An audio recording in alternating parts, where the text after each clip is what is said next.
Welcome to the Leadership Variations Unfiltered podcast, where each limited run series tackles the leadership problems no one is naming, how women in STEM actually succeed, why leadership fads always fail, and where talent strategy breaks down when the stakes are the highest.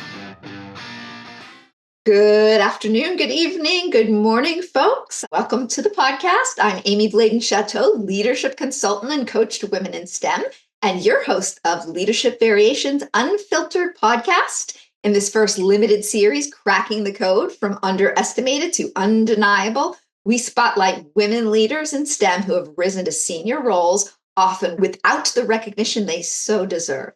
Today's guest is Dr. Andrea Garfinkel, an agronomist and plant pathologist whose career spans public research, AgTech innovation, and global agriculture. She has worked across field, greenhouse, and vertical farming systems, managing plant health, challenges from blueberries and tropical forests to triploid hemp. I'm looking forward to hearing what that exactly is. I mean, I know what that is, but what you do with it.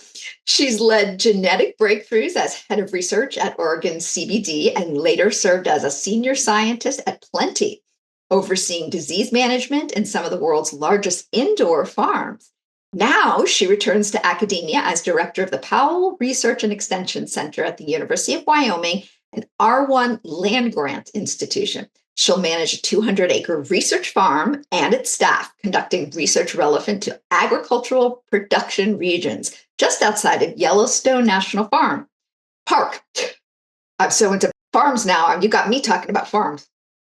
Andrea holds a master's in agronomy from the University of Wyoming and a PhD in plant pathology from Washington State University. Welcome, Andrea. We are so excited to have you. Thanks for having me, Amy. Okay, so you ready to get going? I'm ready. Okay, I always start asking a little about where you are now. And to frame up our conversation, I always say in coaching senior women in STEM, especially, I have found that the most powerful parts of their leadership often do not get seen on their resume. So I'd love to see something that I know you're just going into a new role, but something that you've been leading that's meaningful, that you've built or influenced that others may not see from the outside. Tell me about that. That's a good question. I wasn't prepared to answer it this way. I was thinking about what I did during all the gaps in my resumes. That's okay too. Well, just something that others wouldn't know that you're very proud of. Yeah, I think that one of the things that I thought about when I saw this question come through is exactly what you're talking about, right? Like what you don't see on somebody's resume or bio or CV. And for me, it's like one of those things that you never want somebody to ask during an interview, right? Like why did you take this time off? And like what were you doing during this time? And I actually think that some of those moments have been the most transformative and important for me in terms of leadership. Like, for example, I took some time off and I traveled the world. And I actually, during that time, traveled and saw a bunch of agricultural areas, was exposed to lots of things in my field that I would have never been exposed to had I just continued to work up the career trajectory. For example, one of the breaks, I actually drove a tractor for a farmer in Western Oregon. And I don't actually think that we ever had a discussion about any of my training or who I was. He just needed a person to, do some work for him. And I literally spent hours a day shoveling manure. And I want to mention that my God, things were after I had completed my PhD. This wasn't like a high school gig or like in the middle of college. And I think that all of those experiences have shown me how much you need to be outside of the professional world in order to grow as a person, that you can bring those lessons back to the professional world. And I think that, oftentimes people think, oh, I need to do the next thing and the next thing, and I need to continue to climb this ladder. And if I'm not making forward progress, it's not progress at all. But I think that, those moments can be just as important in your career. And I encourage people to take those. And I think that they're moments that, even though we don't talk about them, are extremely important in your professional career. That's amazing. Did you have a particular aha or something that came out of that? I mean, it's incredible. Automatically, there's a certain humility that I'm sure came out of it. What would you say was the biggest learning from that? Yeah, I think that the biggest learning is that there's just no small job. I mean, I think that I'm applying it to agriculture specifically, right? I think that in my line of work, there's a lot of unglamorous tasks that go along with agriculture, right? Like Mhm, mhm. spraying pesticides or moving irrigation line, or in the case that, scraping manure, whatever those things are, they seem really unglamorous and they're really thankless jobs, but they all contribute to this greater whole. And I think that's true probably of any industry, right? Like there's all of these pieces that need to come together and all of these people that are, contributing to the whole that really makes it work. That's incredible. That's eye-opening and really incredible to hear. So thank you for sharing that. Let's change paths a little bit. And speaking of paths, I know you have led before, and you're going to be leading a team again.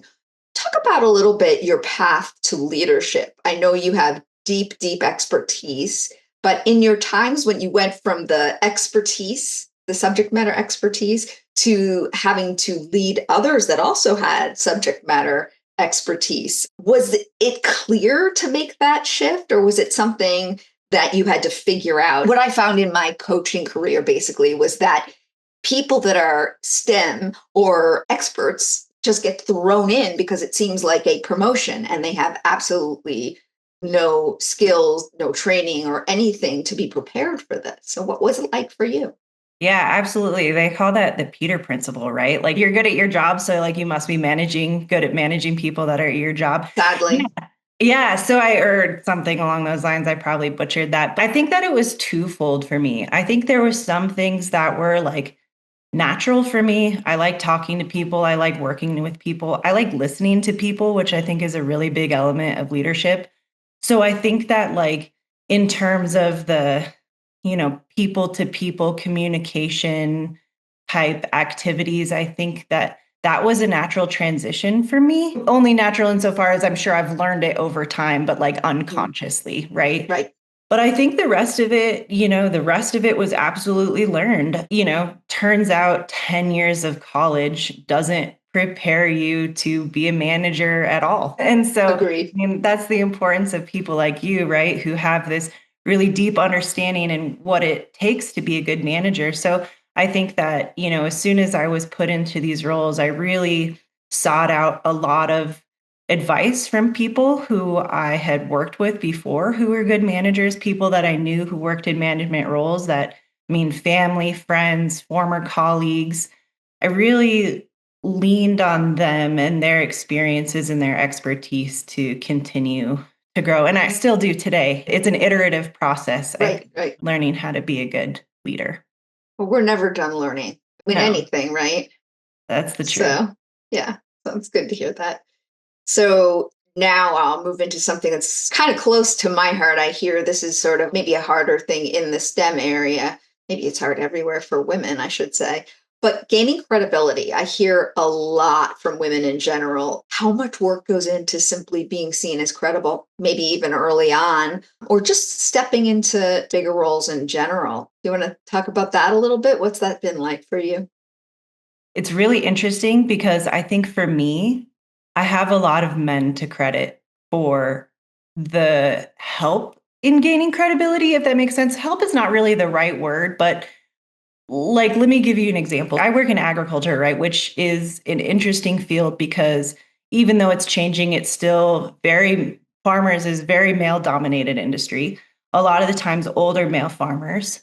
And this isn't true for all of them. I think that I see the world changing a lot. I no longer go into meetings with growers and just fear that they're going to look at me as a young woman that doesn't know anything. But I have met farmers that have looked at me in that way. I remember a very specific moment. I went out to a field during my PhD. My PhD advisor is an older man. He's in his 70s now, very well respected, done his time, very good scientist. And the farmer kept looking at him and asking him, my PhD advisor, all the questions as we were going through the field. And I'll never forget, Gary is his name, Gary Chastagner. He kept looking at the farmer and he said, I don't know, you'll have to ask Andrea. I don't know, you have to ask Andrea. I don't know. Awesome. Andrea's, like Andrea's the expert here. I'm just tagging along.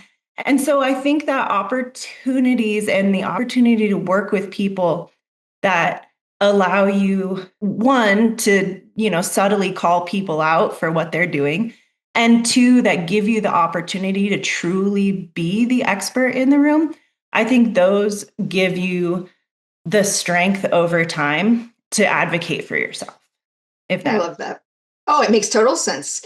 Do you find that that experience for you, you've been able to maybe pay it forward or turn it around and sponsor other people as a result of that?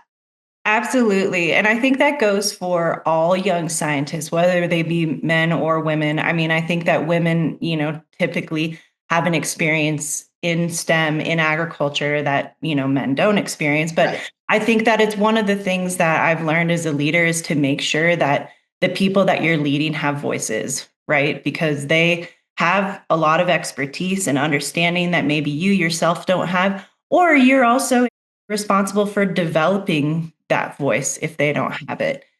So definitely I think one of the things that Gary especially taught me was like, don't be afraid of your people, right? Don't be afraid of your people excelling because that's what you want them to do. And they do that by gaining that confidence. So we talked before this started about the indoor farming, which I'm sure a lot of our listeners don't know a lot about. And it was very interesting to me. I'm sure some of the listeners would love to hear a little bit more about that, some of the challenges. I'd love to hear what some of your challenges as a leader and what you did as a woman leader in STEM in a very challenging industry. Can you tell us a little bit about that? It's interesting because really the indoor farming industry, at least in my experience, is not so much like the farming industry. It was a very different experience for me. It was more like the tech industry, another very highly male dominated field, Yes, yes. right? I think that one of the challenges was balancing that balancing that junction of agriculture and technology and being able to bridge that communication gap when like I came in, my background is completely agriculture, right? Like field and greenhouse agriculture. I know how to grow plants, but like the tech industry was totally new to me. And Right. so figuring out how to navigate that, and a lot of the people working in the vertical farming industry are tech people, and they've probably never set foot in like a sugar beet field like that's behind me, right? So there's like this huge disconnect between these fields that are crashing into each other, as the vertical farming industry, and figuring out not only how to navigate that from a scientific perspective, but also social perspective was really challenging. And I think that being a little bit obtuse, I'm not sure if I'm answering your No, question. no, it's fine. Yeah. Yeah, I think that there's a lot of personalities in both worlds, right? And figuring out how to navigate those was a big challenge. And I think one of those things translated to, like, if I could translate it into like a really, really small scale, like at Plenty in Laramie, Wyoming, where I was working, I think what that really did was translate into a lot of communication between teams, like engineering teams and the agriculture teams, and like specifically making sure that everybody had a voice in the room. Again, Hmm. like what we were talking about earlier, and making sure that nobody was overshadowing anybody else because of ego. Right, right. And that must have been hard. Yeah, it's challenging. I mean, I think that working in tech was fun and exciting and a new challenge for sure. Was there anything in there that maybe didn't go the way you had hoped and was a great learning for you going forward because of that? So I came from a lot of, it's really interesting. Academia, even in agriculture, is dominated by women right now, right? Like it's women in there's like more women in graduate school, even in agriculture, than there is.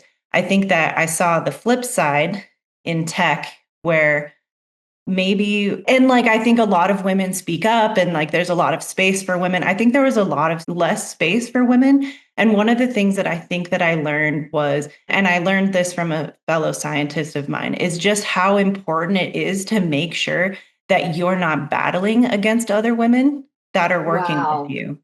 I have who is now a really good friend of mine who just showed me how important that was by not only not battling other women, but not battling me and making sure that when I came in, she was already senior to me. She really lifted me up and helped me create a voice at Plenty. And I think that, I don't know, maybe that's the lesson that I learned, right? Like, you're not in this to fight each other. You're in this to raise each other up. And as you all raise up, you all raise up together. You know what I mean? Yeah, I do. And that's such a good point because a lot of what I find in my coaching is unfortunately the men seems to have it that, the brothers, the old boys network, they automatically are wired to help one another. And somehow the women seem to naturally sink each other. They feel threatened by each other. And somehow we have to find a way. Women are so naturally inclined to be together and communicators. So this phenomenon for rising leaders has always kind of confused me. And so working on building those sponsorships is so important that I found. So, educating women that are rising up, sponsor each other. It's so critical. That's what's made men so successful. It's such a learning. Absolutely. Absolutely. I think you hit it spot on. I felt like I was going to say something else, but I don't No, have you it. said that's what you No, said. I mean, it's absolutely true. I don't know what it is about working environments that create such competitive environments, but it's being put down for all of yeah, those years. It's the challenges. fair enough. It's nothing about women. It's really big challenges. And we have several generations to go before women honestly catch up to men. It's nothing about us. But we have to actively support one another and educate each other on the importance of doing that. And people like you are doing that. So, well, thanks to a lot of women who have taught me. So nice. And see, just the fact that you automatically say that, if it was a man, he would just be so quickly. No, I shouldn't say that because right off the bat, you were very quick to say I've had amazing men sponsors, as I have. All my PhD sponsors were men, all of them. So, I say that tongue in cheek. Well, this has been so fun, but we are coming to the close. And I always close with what I call the undeniable take. What is one truth you'd give to the woman who is ready to lead in a senior role, but she's still being underestimated? So, in other words, she knows she's got it, but needs help cracking the code like you have. That's a really good question.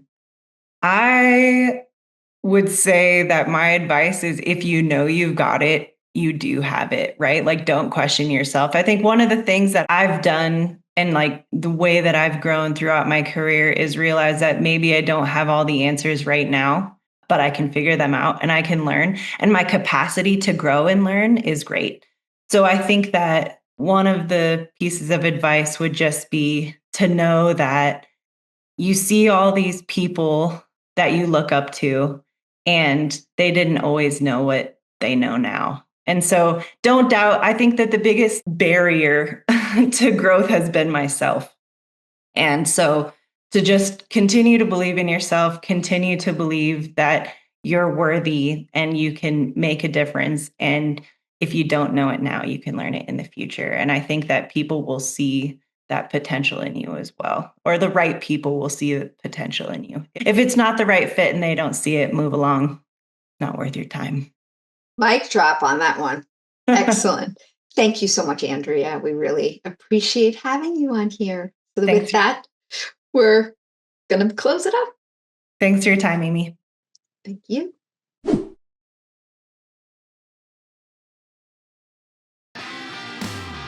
Thanks for joining. For more unfiltered advice and tools that drive real business value, subscribe to our newsletter, connect on LinkedIn, or book a consult, because leadership development fails when we solve the wrong problems. Find all links below.